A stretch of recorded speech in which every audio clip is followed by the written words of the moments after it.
Seeing as this is the third Earth Day to happen within the very much ongoing COVID-19 pandemic,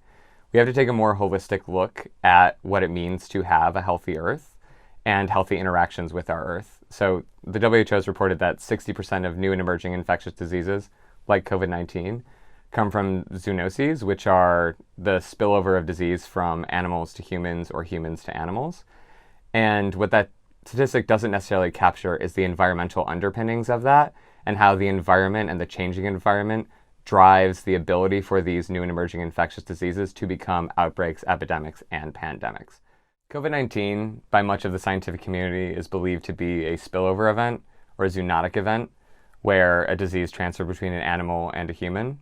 or a couple animals and a human, and understanding that those interactions between animals and humans will only grow as the environments that are habitable for both animals and humans grow smaller. So as climate change takes its effects, as we see, sea levels rise and people and animals starting to have to live closer together, these interactions will intrinsically happen more often.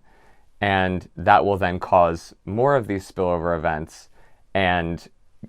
create outbreaks, create epidemics, create pandemics. And it's not just necessarily warming, it's also the effects of deforestation and burning fossil fuels. Anything that impacts how much environment there is to live in and the changes to that environment will impact the ability for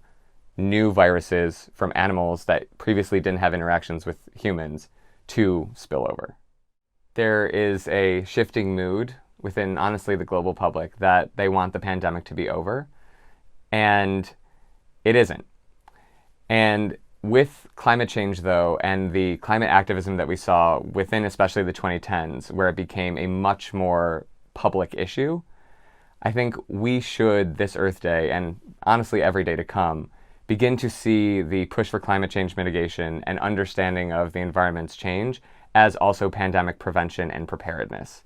I'm not saying that by stopping fossil fuels or by stopping deforestation in certain areas, there will never be another outbreak or there's any way to fully prevent the next pandemic.